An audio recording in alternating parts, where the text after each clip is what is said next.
waa ku dhawahay digriin mashkuulkiis.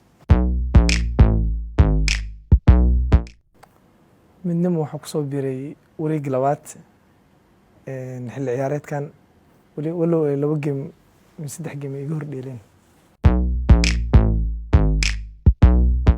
Midnimo waxaa u saftay 7 kulan. Sax waaye 4 kulan ugu horeysay waa guuleysanay 4 kulan oo isku xigta 12 dhibic. Guul muhiim ah oo ahayd waa kaas. Wallaahi أنا qaasatan farxad gooni ay tahay waayo kooxda aad u liidataa imaaday kooxda midnimo markii aan kusoo biiray kooxda midnimo geemkii ugu horeeyay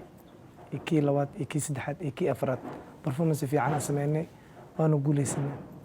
alxamdulillah 4 kulan. waayo kooxda keliya horta waxba uma qaban kari far keligeedna fool ma dhaqdo isku xirnaan iyo dadaal badan aan sameynay aniga ciyaartooyda iyo macallimiinta alxamdulillah wuxuu ilaahay u guuleysay inaan kooxda heerka labaad aan ka badbaadino ay sii joogto ay kusii nagaato Somali Premier League. wallaahi way dhacdaa ciyaartooy badan oo kooxda way joogaan booskeyga dheesho iyagana micnaha fursadaas la siinay inay dheelaan waan kulankii ugu dambeeyay ee kooxda midnimo ay dheesho waan ku faraxsanahay waayo ani hadda garoon ku jiray saaxiibkii hadda garoon ku jira isku mid bay tahay.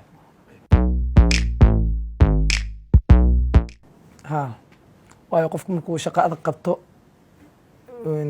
macalinka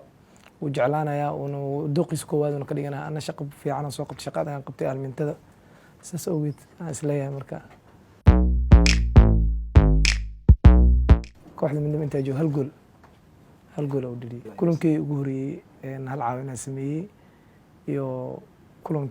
kulanka afraad oo aan guuleysanay inuu ahaa jeclahay. ciyaareedkan soo aadan wallaahi kooxdeeda midnimo inaan sii joogo waayo qorshahayga inaan weli aan jeclahay inaan waqtiga kusii dhammaysto waxaan jeclahay insha allah seasonka soo socda in horyaalka aan ku guuleysano dulaan naftan ugu samey أنا وقتي قدام المية كل واحد مني ما بقنع سنة نسيجو أنا كل واحد أسكو بيرا جعلان لها كل واحد ورسات كل واحد ورسات وحواي كوح عيارتوي دائر سو صارت عيارتوي دائر كل دائر إنه أمسين مع الآد وفي عنه وجوجا كل واحد وعيارتوي دائر تجعل سلوك القدومي هذا كوح عيارتوي في عن سو صارت دائرة